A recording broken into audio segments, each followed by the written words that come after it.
everybody, it's been a little while since I have put a video out, but I am actually doing a brewing video right now. This is a beer kit that I ordered. It's a partial mash kit, and I got it from Austin Homebrew Supply, aka Midwest Supply, aka Adventures in Homebrewing.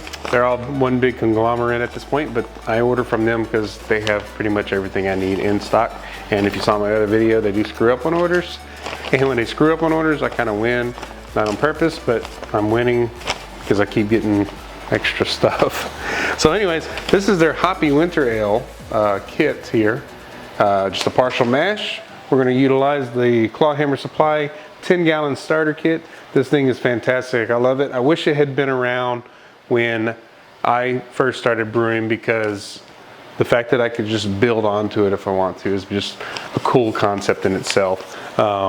But right now I'm heating the water up to about 155, 160 degrees, which we are at around 158 right now. Once I put the grain in, the temp's going to drop. We're going to let that grain sit in there for about half an hour. They say 45 minutes on here. That's really, you don't really need to go that long. Half an hour is plenty to get some of that color and flavor from those grains.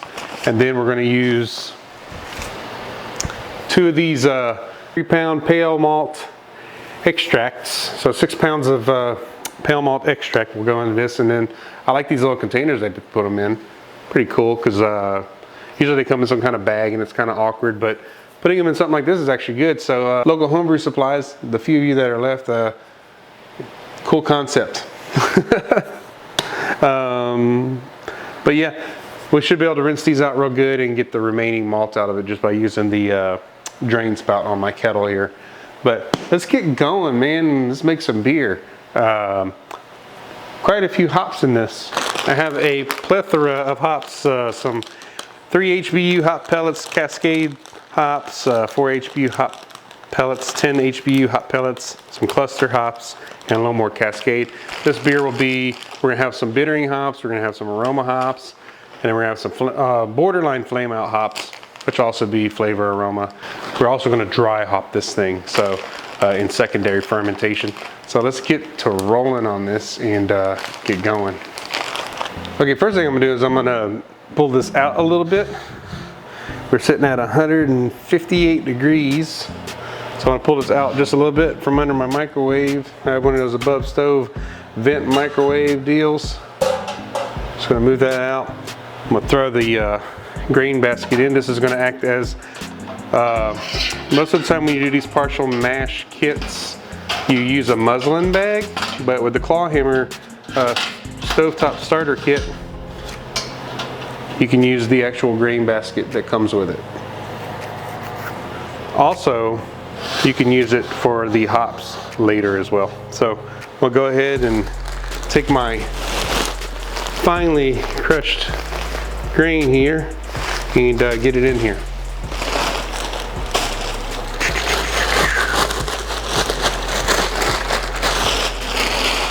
Now I have 4 gallons of water in here. With the stovetop, with this starter kit, the mesh basket takes up so many inches of space from the base of the kettle.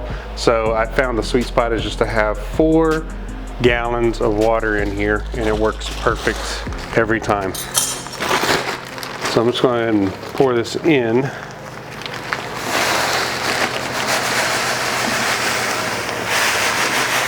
Alright, enough water in there. I'm not worried about dough balls too much.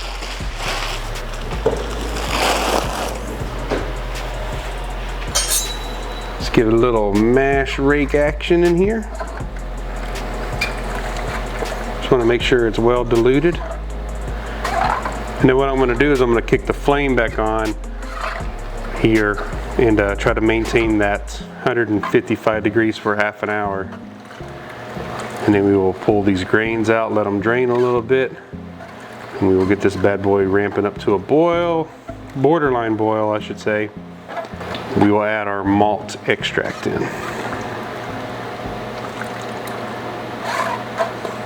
All right, that's pretty good.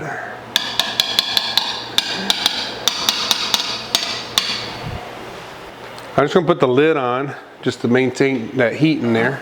Kind of like you would any kind of mash tun, really. Just push this in a little bit. Got our lid on. We're hovering right about 153, 154, so I'm gonna kick the burner on a little bit. On low. And it's gonna kind of, I'm just gonna monitor where this gauge is, and then I'll just adjust the flame on my burner accordingly. So we'll get back to you after the mash out's done. And it's been 30 minutes.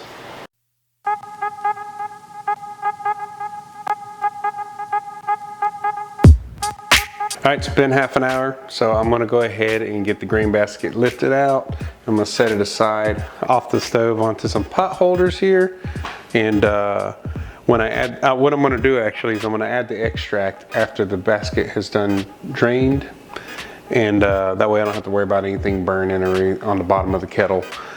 Because what happens is the cast iron grates for our stove stay really hot, and I don't want that stuff scorching on the bottom, so I'm gonna go ahead and move it off. We'll add the extract, mix it real good, then add it back, and then get it going to boil. Move it over. Go ahead and let that drain some. Go ahead and lift the basket out, put my J-hooks in.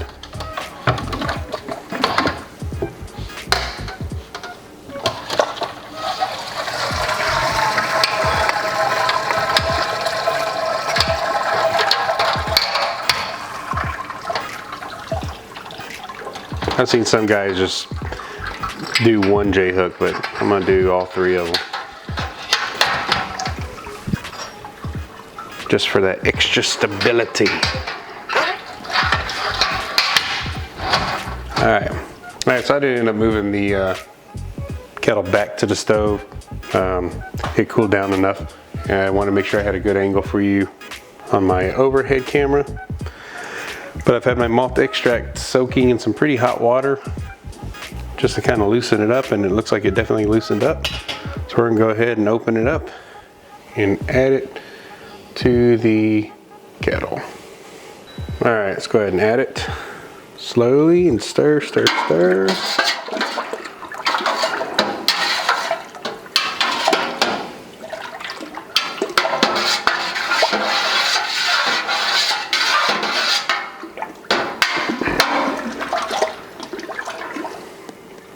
Make sure you get every bit of this stuff out of this jug.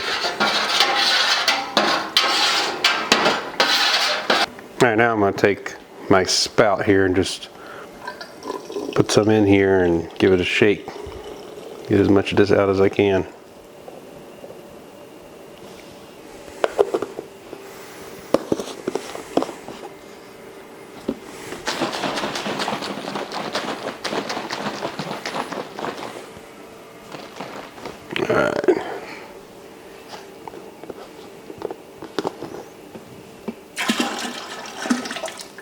I'm gonna do this one more time for this one, and I'll add the other one.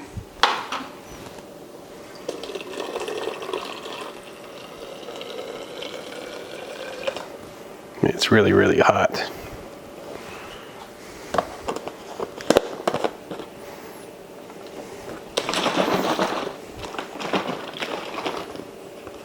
Really hot.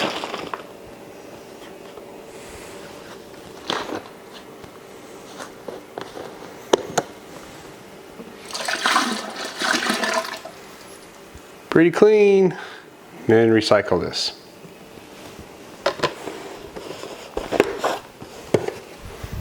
Give it a good stir real quick.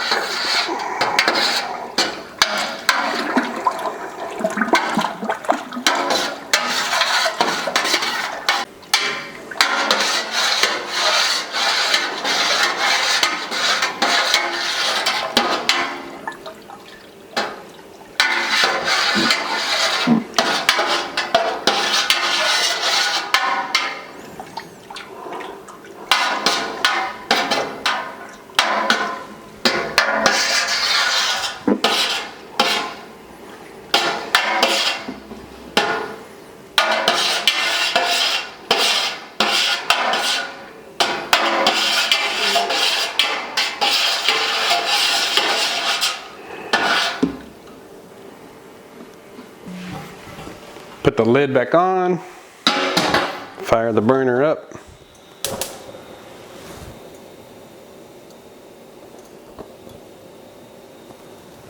I'm leaving the lid on because leaving the lid on will help build the temperature up quicker and get this to boiling a lot faster, because it ain't gonna take me just but a couple minutes or so to get the grain basket cleaned out. All right, we're at a simmering / rolling boil here. As you can see in the kettle, we got a boil going there. So I'm gonna go ahead and dial the flame down just for a minute, move my kettle out a little bit.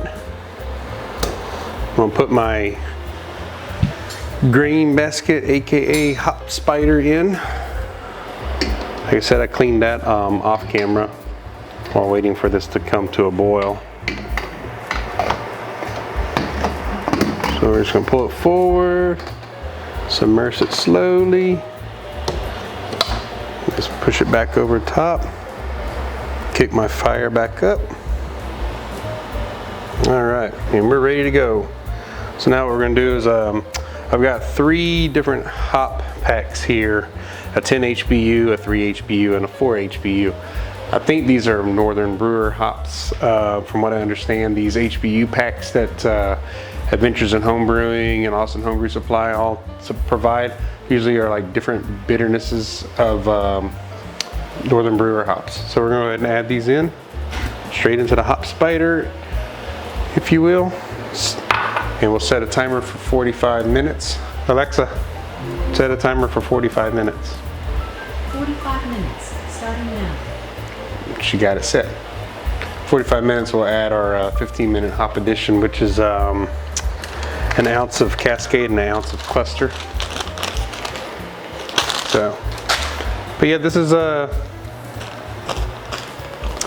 what they look like when they send them to me. It just says 10 HBU, 3 HBU, and then 4 HBU. And I Googled it to find out exactly what potential hops they're using, and they said it said Northern Brewer. So I'm just gonna go with it. Anyways, it's gonna give me the bitterness that is appropriate for this beer according to their beer kit. So we will see you in 15 minutes.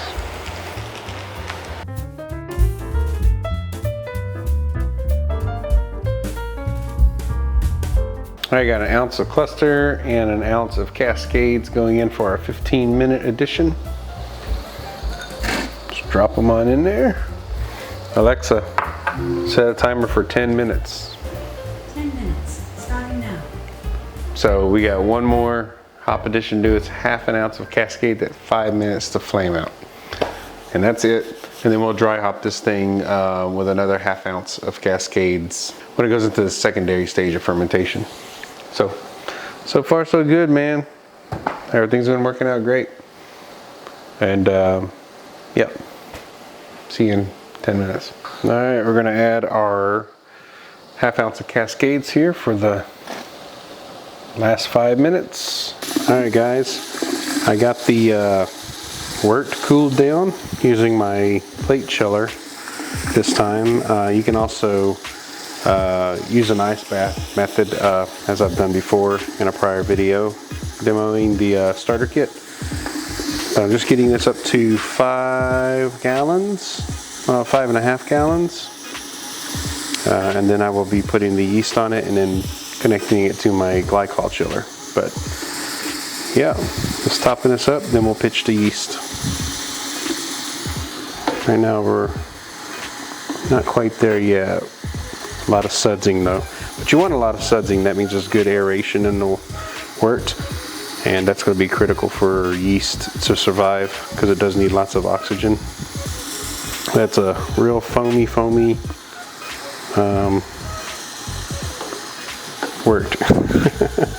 So we'll get back here soon when I pitch the yeast. Got a sanitized pair of scissors here, so I'm just going to cut open my USO5, which is a very clean fermenting yeast. I'm just going to scatter it on the top here, and that's it, man. Got an airlock full of some star sand here. I'm just gonna go ahead and put that on here as well. All right. Now I just gotta put my just gotta put my temperature sensor probe for the glycol chiller in the thermo well there and connect the glycol chiller, and we wait. And then I'll add the secondary fermentation, half ounce of Cascades.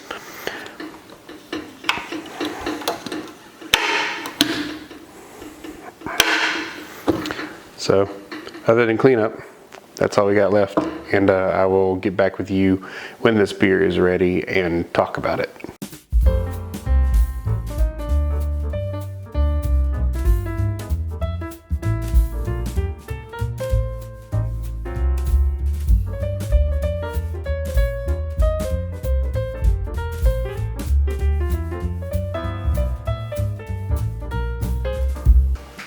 What's up, YouTube? Been a little minute since the last time I did a video. I did want to do another, beginning to end video brewing this Hoppy Winter Ale. And here she is. Look at that. You see my face through this beer. Hello. Hello. Yeah, it's crystal clear, but that might have to do with my floating dip tube. I have a floating dip tube in the keg, and but gosh, she's beautiful. Look at that color, man. Hoppy Winter Ale. Why did I brew a winter ale right now, you ask? Well, because the beer kit was on sale. But yeah, I buy the beer kits a lot of times. Austin Homebrew Supply, and any of the other big conglomerates, they'll fire sell their winter kits and everything, and I'm like, man, beer's beer sometimes, right? And so I got a pretty good deal, and then I ended up with I don't know if you saw my video in the past. If you didn't, go check it out. It's kind of funny. I ended up with a lot of free beer stuff because they messed up that order, but they did eventually get me the kit, and then they still kind of messed up that order because they did not send me the dry hops that I needed for this beer. So I did not dry hop it at all. Even though it's called a Hoppy Winter Ale, it did not get dry hopped. But man, it smells very hoppy. Anyways, very, what's the word I'm looking for? Kind of tropical. Not much tropical there. It's more earthy, but it does smell good. It's very aromatic. But we're going for the kill on this because I've been wanting to try this beer, but I had to wait for it to finish fermenting, and then I let it keg condition for about 2 weeks. So here we are, and I'm spilling it. Cheers. Dink.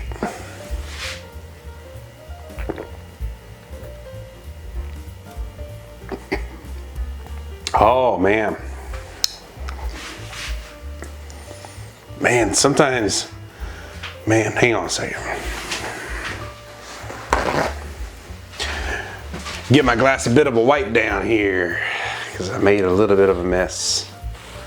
Oh, she is smooth, guys. Oh, the hop bite. There's some back end hop bite on this one. Oh yeah, oh yeah. Some of that lingering strong bitter.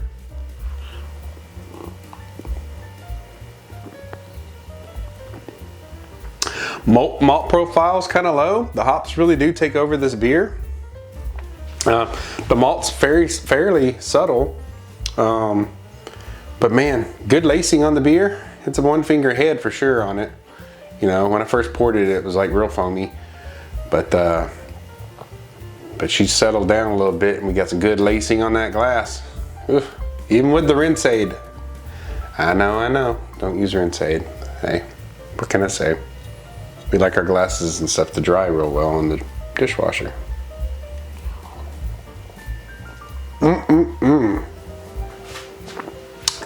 I can see why this would be considered a winter beer, though. It's kind of got that. It's kind of the malt, even though it's not heavy on the front as far as the flavor goes or anything.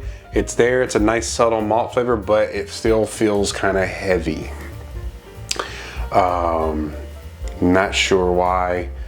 And I did write the ABV down. Yeah, it's a 6%er. So it's above sessionable, in my opinion, for sure. You can't throw too many of these back or you'd be in trouble. Matter of fact, I haven't been drinking a lot of beers lately, so I drink them a couple on the weekend or so. I have people help me out in the drinking the beer department, and I have people, family, whatever, come over. They tend to hit the kegs a little bit, but I've said it before. I think I've said it before in other videos past. Man, the bitter is really there on this one. This one's got that bitterness. I look back at the beginning of this video. I don't even remember what hops I threw in this. I believe there was like Cascades in it, and Fuggle. I think Cluster. I think Cluster hops are in it, and I think there was some HBU packs. These stovetop brews are kind of fun to do. You know, I like brewing here in the lab, if you will, but sometimes just being in the house, in the kitchen, you know, sit there and conversate with my wife, whatever, off camera, watch some TV while the boil's going. Right out here, usually off camera, I'll listen to some music, play video games, whatever. But sometimes it's kind of relaxing to brew in the kitchen, you know, on the stovetop. So, and that's kind of nice, you know. I am looking at setting up a more permanent water, semi-permanent water connection to my house, to the shed, that doesn't require inspections and such. It's just going to be basically connecting to where my water comes in already through my little spigot I put on there, and then connecting it to my house spigot. The water in my house is 100% filtered. Even the spigots, the water runs through the filter, through a softener, and then out the spigot. So I actually have to add hardness back in general to get hardness in any of my water in the house. But anyways, back to the beer. Good strong bitter on the back end. Definitely got that hot bite. Aroma's there. Man, I can only imagine what this would have turned out like if I had dry hopped it. It probably would have even been more aromatic and effervescent.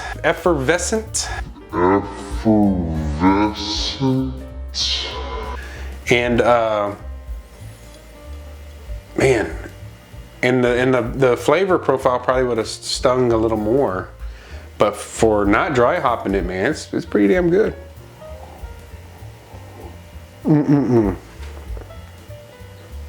Anyways, I want to keep you guys lingering around. Thank you for watching this video. I am thinking about, I've been busy doing other things hobby-wise. I am not a person to sit around and watch the TV a lot. I'm not a person to sit around in general a lot. I am a guy who likes to always be doing something, whether it's doing improvements on the house, my brewing stuff, barbecuing, which I haven't done a lot of cooking, and I just haven't wanted to do a lot of cooking, honestly, lately. I mean, how many briskets can you make, right? Like I said that before. But I have been getting into another hobby, and I'll probably share that more in another video.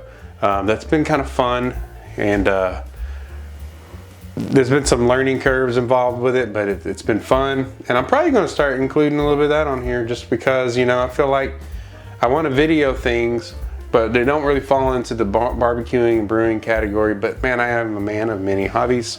This one hobby is definitely something I'm already kind of taking off with. And if you want to follow me on that journey, you're more than welcome to stick around, watch it on the channel. I'm sure I'll get a lot of flyby passerbyers, or passers-by that see the title and just watch the videos. And I'm putting them out there for me, for you, anyone who's interested. And I'll keep doing the brewing videos. As a matter of fact, I got like 3 or 4 more brews to do. And I'll probably will throw some cooks in eventually. Just give me some time. I know you've given me a lot of time already. But cheers. Thank you so much for sticking around and watching all the way to the end.